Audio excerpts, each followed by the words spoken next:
and we're going to hear some more stories from a little closer to home right here in Alameda County. We have two panelists who are going to present next. First, Nancy O'Malley, who's well known to most of you as the District Attorney of Alameda County. And Nancy has served as Alameda County prosecutor for 25 years, prosecuting thousands of felonies ranging from child sexual assault to domestic violence to murder. Ms. O'Malley was the first woman appointed to serve as the chief assistant and also served as the head of the sexual assault unit. She's a national and statewide consultant to legislators on pending legislation, including issues of victims' rights, violence against women, and sentencing. But she's here tonight in her capacity as, I believe, the founder of the HEAT Project. That is based in the District Attorney's Office. HEAT Watch is the Human Exploitation and Trafficking Program, about which we're going to be hearing more this evening. And I've also been reading, I guess a couple of weeks ago in the New York Times, about the girls' court that's been so successful in Alameda. So many congratulations for that, a special court for girls who otherwise were going through many, many arrests and prosecutions, and yet were actually victims themselves. And with her, we have Maya Skupak, who is the program coordinator of HEAT Watch. And as program coordinator, Maya facilitates and coordinates Bay Area response among law enforcement, service providers, youth serving systems, community members, and elected officials to combat, in particular, the commercial sexual exploitation of children. Maya is also the host of HEAT Watch Radio, a podcast about all things human trafficking. She leads HEAT Watch's social media, marketing, and content strategies, which include the HEAT Watch graphic novel series about child sex trafficking and the Protect Oakland Kids billboard campaign. Some of you may have seen these billboards in town. And she organizes and provides outreach events and training. And prior to coming to HEAT Watch, Maya was Public Outreach and Client Services Fellow with the Polaris Project in Washington, D.C. That, as well as SAGE and HEAT Watch, are all listed on the back of your flyers, where she assisted survivors of human trafficking. And there she also created and hosted an online show on modern-day slavery. So she does have roots, too, here. Maya graduated from UC Berkeley with a degree in Peace and Conflict Studies and is a 2008 alumna of the Public Policy and International Area program. And she's got some published works, one called Sexual Exploitation and Homeless Youth, What Policymakers Need to Know, and Girl Sex Trafficking from Nepal to India. So welcome to Maya and to Nancy O'Malley. Thank you.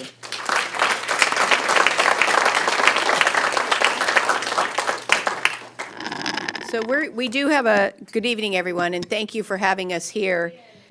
I want to really take a moment that the panelists that you have tonight are really the best in the greatest minds and the greatest advocates in this area. I'll start with Jeff Tsai, who you've heard from, and when Kamala Harris was elected the Attorney General, the first woman Attorney General, I might add, who started her career in my office, which we're very proud of, and I know she is too. One of the first things that she did was she reached out to people, to those of us in the community, not just prosecutors, but law enforcement and advocates, and said, let us do a series of white papers, tap into the experts in our community in this state, and write white papers and really educate her, or to develop the basis and platform for her to develop policies around this issue. And I was very fortunate to be involved in the policy paper for violence against women and particularly human trafficking. And Kamala Harris took her leadership as the Attorney General and has really put action to her words. When you heard from Jeff Tsai tonight, who is really a remarkable prosecutor and a remarkable special assistant, he really brings the whole strength of the policy development for the state of California. And we're proud to say that right now the state of California has the strongest, toughest laws combating human trafficking. And much of that comes from the leadership from the Attorney General's office, and a lot of it implemented through Jeff and the network that he's created. So we're very fortunate to have Jeff and have him represent Kamala Harris. And also our partners at SAGE have been so inspirational, so steady, so stable for victims at their greatest needs.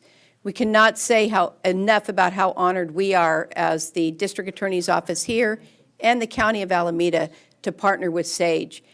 We support them wholeheartedly, and we really rely on them for education and for their leadership, not just here in the Bay Area, but across this country. And in a minute, you're going to hear from Josie Camacho, who I adore. Josie runs the Labor Council.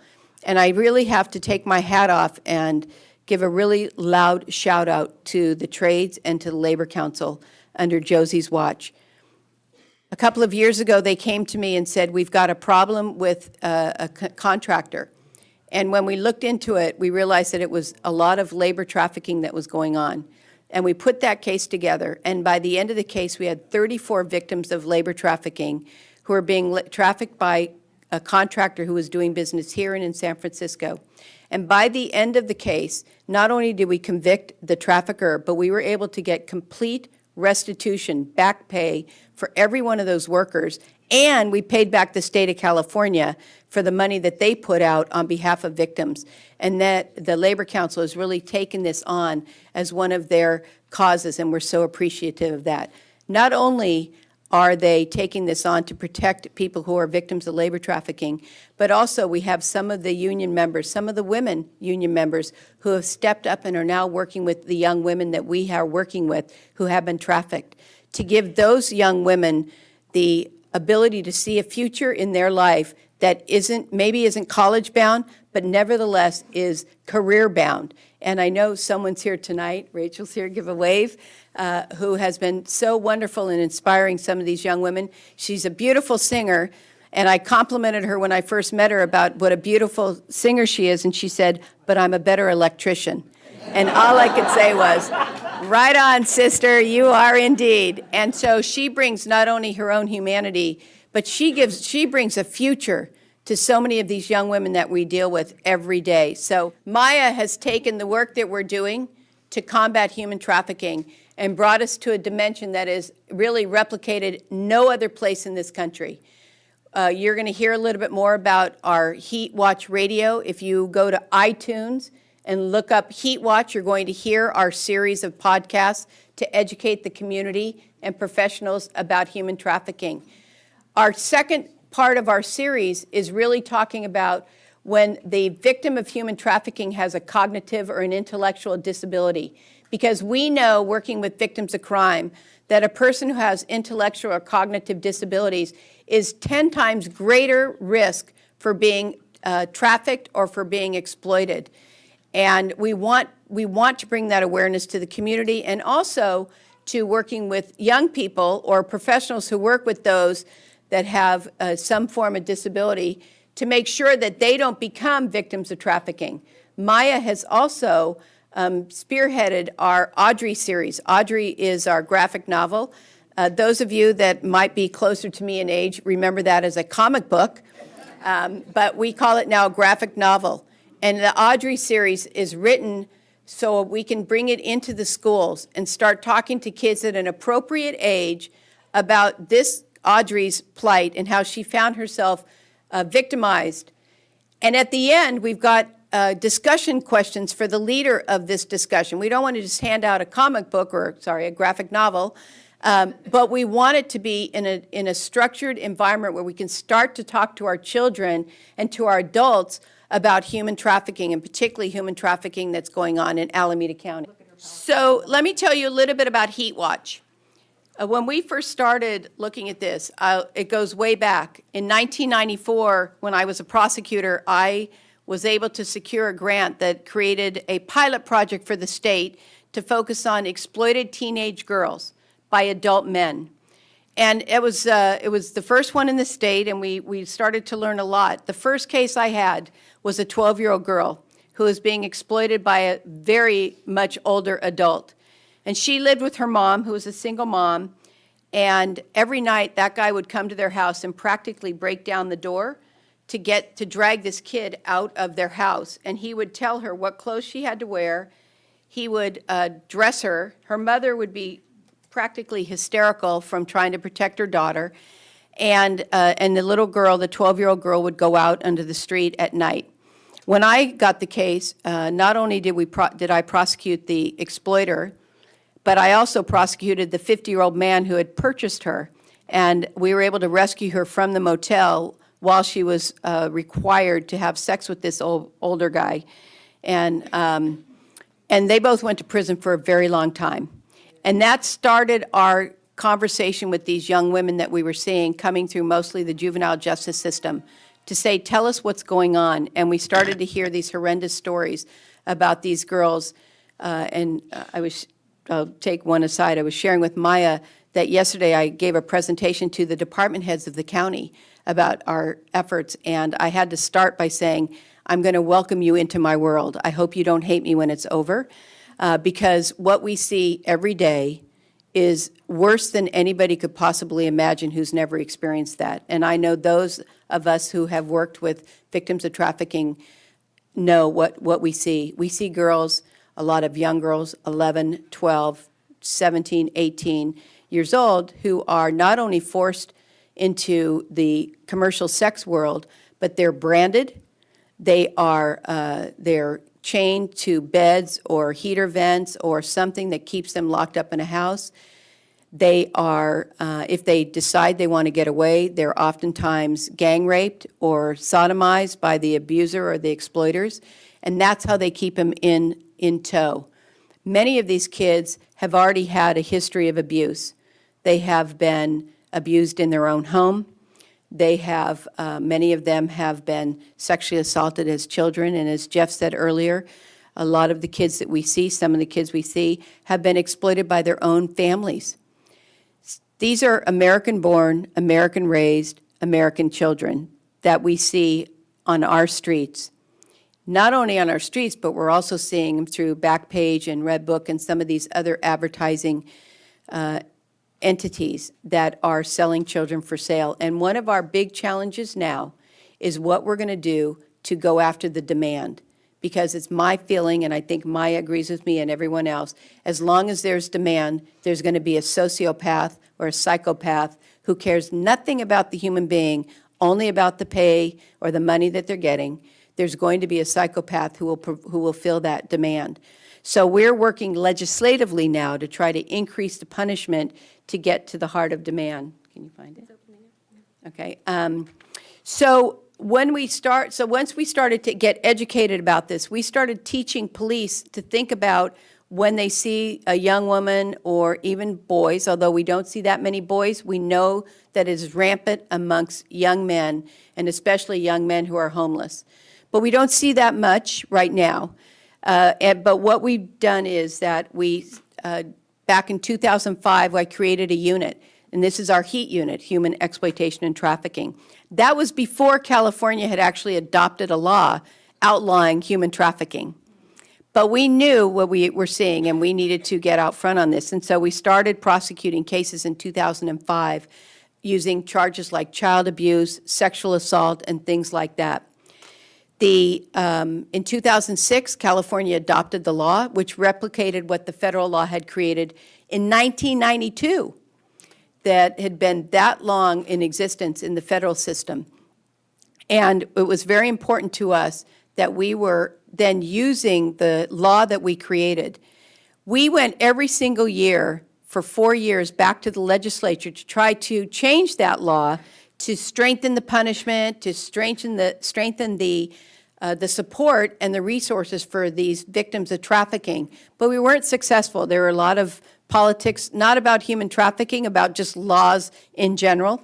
So we were able to increase the laws that allowed us to forfeit the property of a trafficker, or like we did with the labor trafficking case. We could take their house, we could take their cars, we could take their computers, we could take the things that they bought with the money they earned off of the illegal gains that or illegal activity they were engaging in. And we started really vigorously prosecuting. We also were training police officers, and particularly, I have to say, the Oakland police were out front very early, maybe because it was more visible in that city, but they became experts very quickly. So we figured out we're training the police, we're prosecuting cases.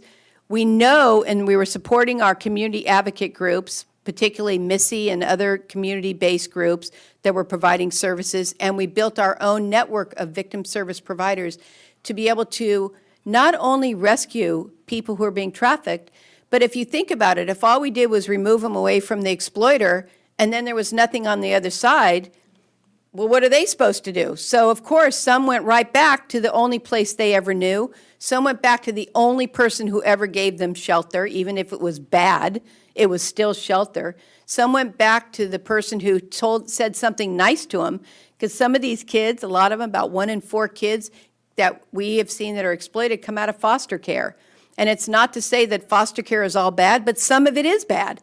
And these kids weren't being shown love and caring, and from our standpoint, someone to look them in the eye and say, we love you, even if you hate me right now. And I used to say that to the girls. Too bad, you hate me, I love you, that's tough, you're stuck with me. And by the end, these kids became kids again, because we had something on the other side, and it's vitally important with working with SAGE and Missy and some of the other great organizations that are out there. We then realized, and this really started with Attorney General Harris, well, what's going on with our policymakers? And if we don't have good statistics to be able to show the policymakers in California and in the federal government, particularly where they give a lot of money out when they have it, that we need statistics to be able to tell them this is a real problem and you need to give us some resources.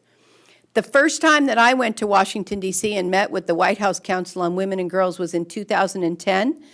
And in that year, when I said to them, I'm here to talk to you about human trafficking, domestic human trafficking, they said, oh, we've been dealing with international trafficking for many years. And I said, good, I'm talking about domestic trafficking. And they had no idea what I was talking about because it wasn't part of their reality.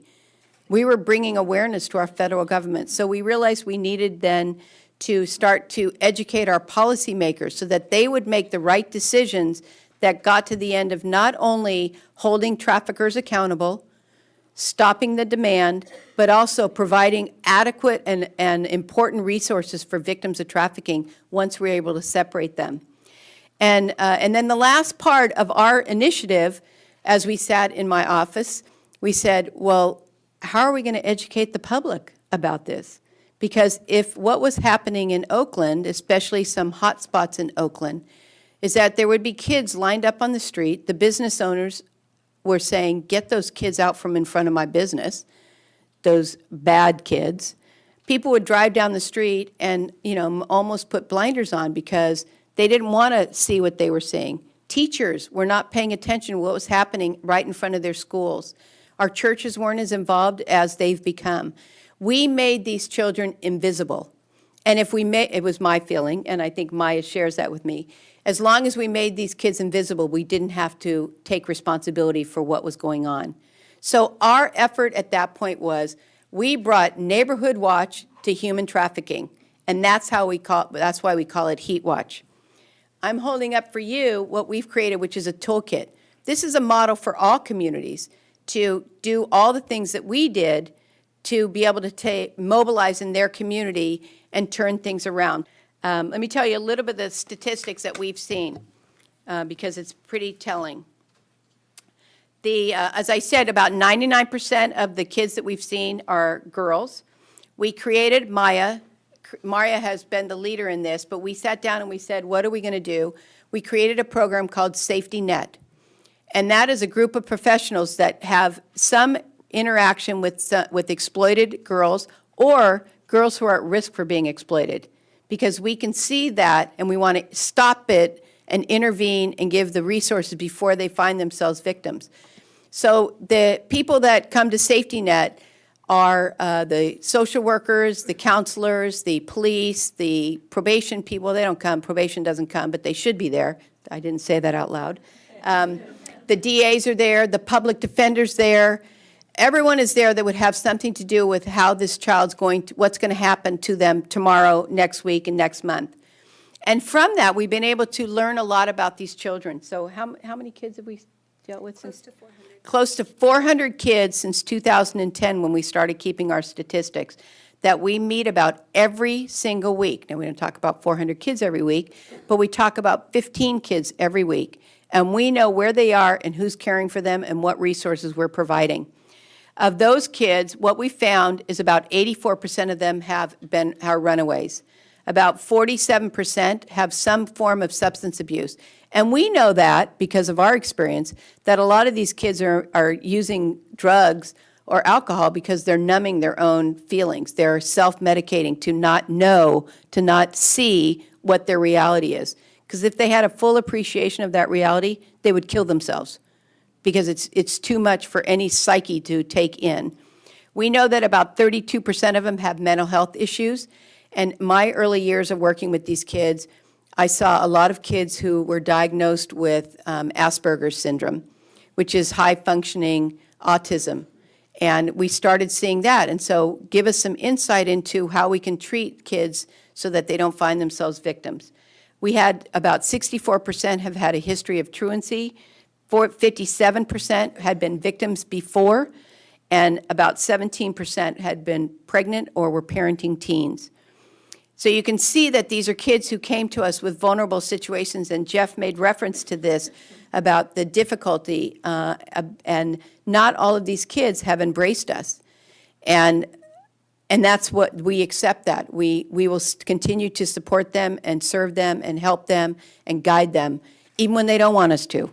We know that, just like you're saying, eventually these kids will let down that armor that they have to have and accept the help or turn to us for help. About 38% of the kids were currently or previously in foster care, and about 64% had been involved in some criminal activity before, so they knew themselves from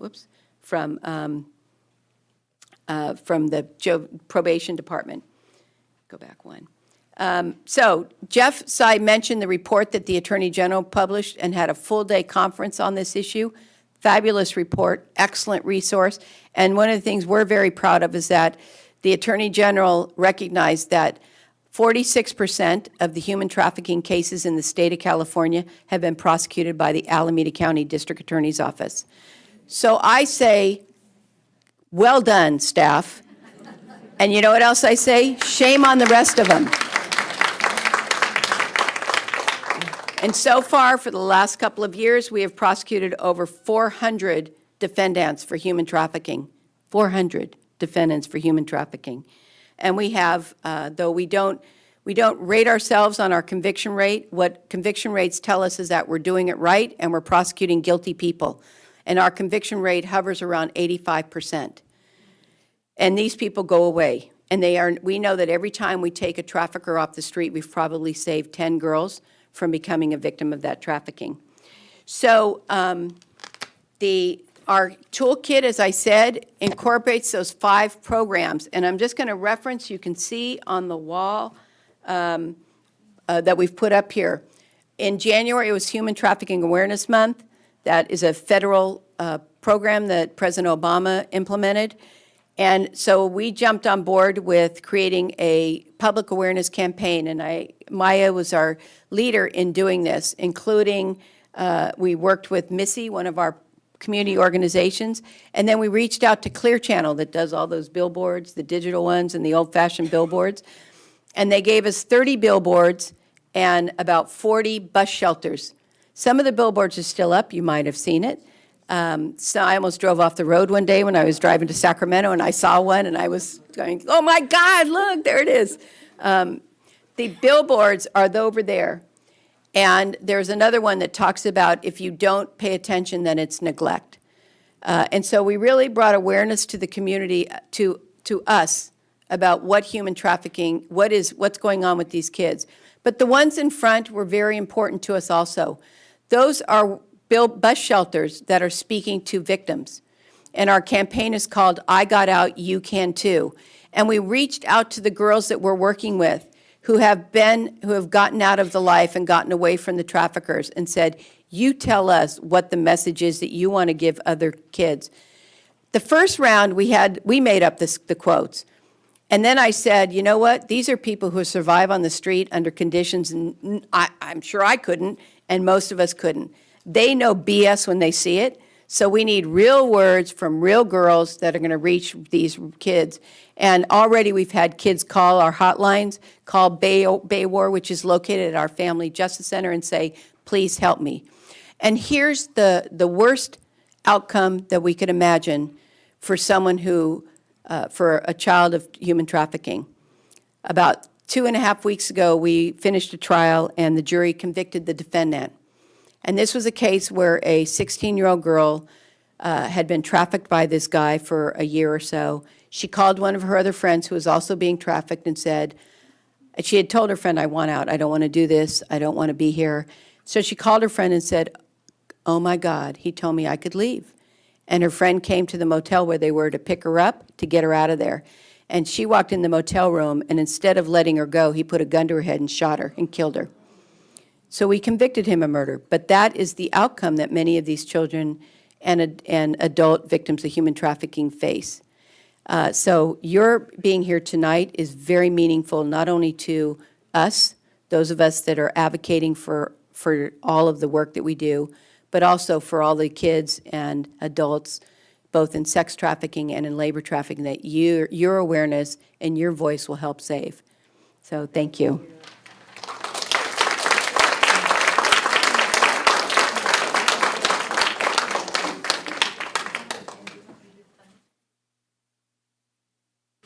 Thank you very much, Nancy and Maya. Our next speaker is actually going to change the subject a little bit. It'll still be on human trafficking, but it's going to be on other forms of labor. Our final panelist is Josie Camacho. She's Executive Secretary Treasurer of the Alameda Labor Council of the AFL-CIO. And I want to mention a couple of things about her wonderful background. So, Josie is an Oakland native, one of 10 children raised by parents from the island of Guam. She began her career as a telephone operator and member of the Communication Workers of America, worked at the City of Oakland as a member of the Service Employees International Union, and then rose to become organizing coordinator for 15 years. She's on a number of boards, presidents, and so on, local organizations, and she was also the founder of the National Asian Pacific American Labor Alliance, APALA, and currently serves as first vice president of the only national organization composed of Asian Pacific Islander Union members.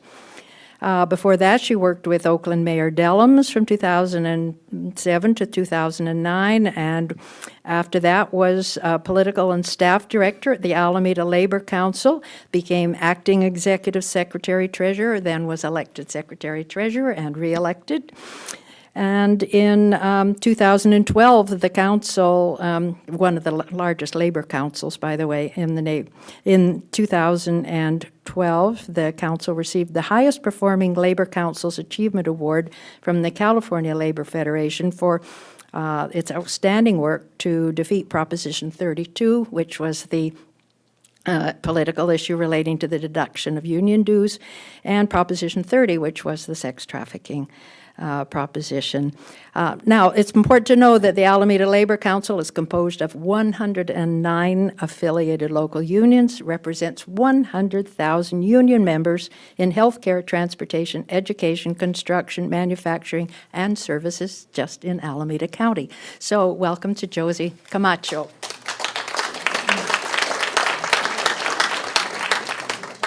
Thank you for that very lengthy and embarrassing introduction. First of all, I want to really thank the League of Women Voters for holding this. I said, oh, the League of Women Voters is calling me about sex trafficking and human trafficking and modern-day slavery. And I said, that's awesome. And of course, I knew that I would see our district attorney, Maya. But I just want to say that my parents came from Guam. We actually grew up in the projects here in Alameda because my father was in the Navy. And then we moved to Oakland and lived there for many years. And so the fabric of the community I come from is very, very local. In terms of the issue, what I wanted to present to you And if I may, I'm going to actually embarrass our district attorney and pass this out because I just want to say that I met our district attorney, I don't know how many years ago, was it 7, 8 years, something like that? And the way that I met her was when I worked for for Mayor Dellums, after he was congressman in the city of Oakland. I was his director of constituent services. I was very excited about taking that on because of the fact that I really love my community, you know, and in the work that I was doing before, I did a lot of traveling, going to areas upstate New York, Pacific Northwest, Ohio. Basically, when workers would call and say, come and help us organize, we want to be represented, we want a voice, we want decent wages and benefits. And so after that, when Mayor Dellums asked me to come work for him, I thought, great, I don't have to hop on a plane or drive hours and hours in the region. I can actually stay home, see my family, my kids. And so the first week that I was there, Mayor Dellums said, I want you to go down to this center. It's a really important center. And that center was a family justice center.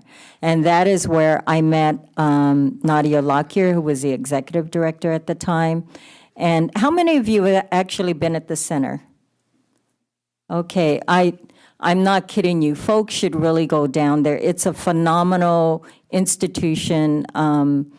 There are 3 or 4 floors? 3 floors.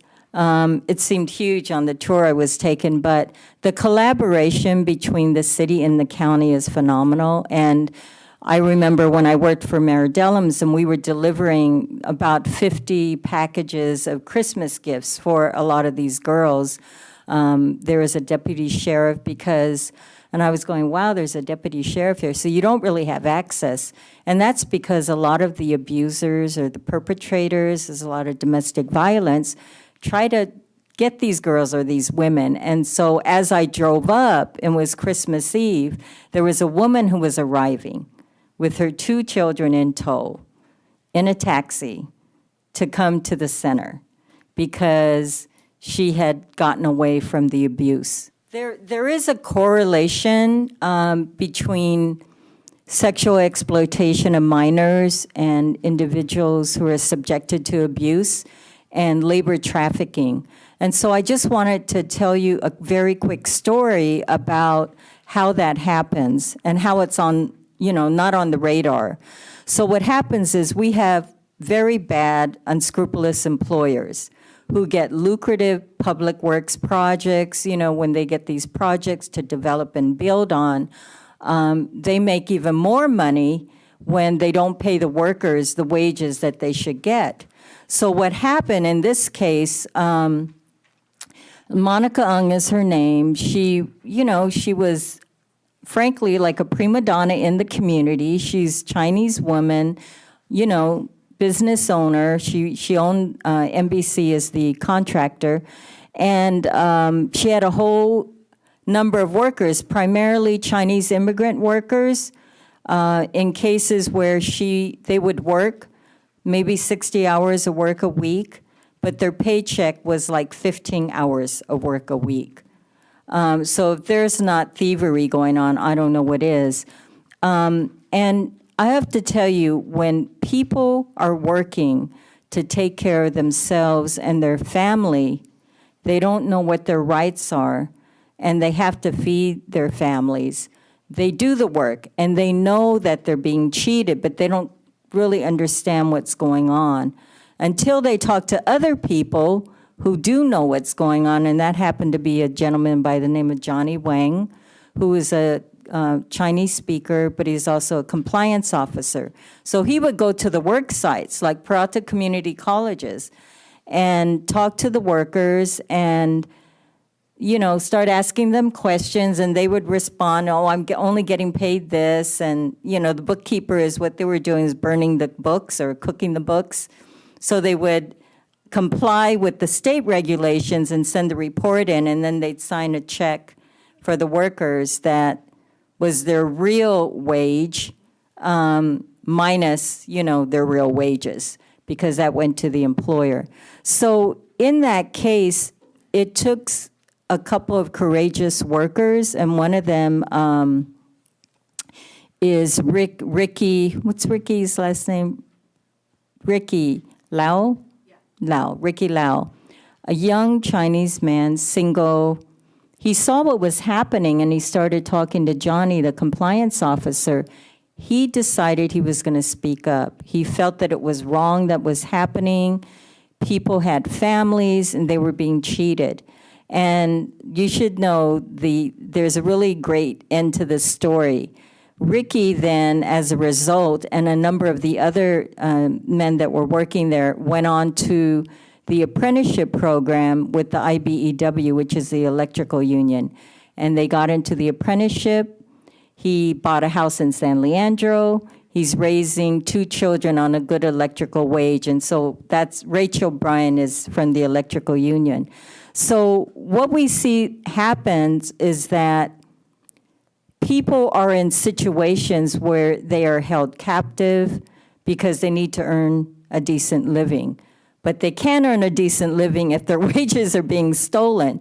So when that word gets out, what I want to say from labor is that those of us that are not just labor, but community, faith, students, elected officials have to have the courage to come together and to speak up and stand up on behalf of these workers that are being abused. Because we know if that's happening and employers, bad employers, are getting these lucrative projects, they're doing it on the backs of workers that are earning the wage, and they should get a decent wage. Whereas good employers like the National Electrical Contractors Association, who enjoined in this fight to make sure that these workers got a decent wage. And thanks to District Attorney Nancy O'Malley, Monica was prosecuted. And I should mention, for those of you who probably know this person, Willie Brown's office defended her. We were shocked about it, and to this day are very dismayed because, you know, when, and I'll tell you one quick story. East Oakland, 81st Avenue, they were building a library. We all want libraries. I mean, it's a beautiful library here. Well, one of the workers on the project fell on Christmas Eve, paralyzed from the waist down. Monica Ung ran to the hospital to try to get him to sign a disclaimer that he was really at work just because he was at work. It wasn't because of the boss or the contractor. That's the kind of unscrupulous character some of these employers have, and they should not be allowed to continue to abuse people in our communities. I wanted to relate this then to the human and sexual exploitation because of the work that we did in standing up. These were not union members. In fact, they were working people who had no union. They had no representation. They didn't know what the laws were. But it was important for us, you know, to really stand up for them. And in correlation with the human trafficking, because of the experience and the relationships that get built in our community, and because of the work that District Attorney Nancy O'Malley was doing at the time, and Maya and Jeff and Sage, these are communities and advocates that face this every single day. I brought that to my labor council. So we asked the district attorney to come with Maya and do a presentation. And our delegates we had in a meeting were kind of shocked, but they were very, it's hard to describe it because when you're talking about children, I'm thinking of my granddaughter who's 3.5 months old. How many of you have children here? How many of you have daughters? Okay, so let's think about our children when we're talking about stopping human trafficking, because that is what's happening. Someone's daughter is being abused against her will. Someone's daughter is being subjected to the most horrific level of exploitation and abuse, physical and mental. someone's daughter really needs to be saved. And through the process, just going to forums, hearing victims stand up and say, this was my experience, and now I'm going to go to college. I mean, this is the transformation that takes place, that takes years when you think about where you came from. And so I want to break down the myths or any, misperceptions about labor unions. We're working families, we have children, we have grandchildren, and we want to be game changers. We want to work together, be active, be informed, and put a stop to this level of abuse, and have the voice to allow these young women and girls to have the choice for a future. So thank you very much.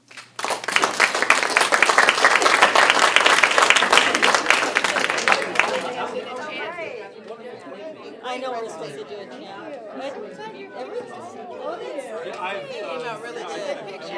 Gonna put that in our newsletter. Every time I hear you, Nancy, it's like I feel like I'm just like learning so much. I have sent everything. Oh my God. This is great. I didn't know you were gonna be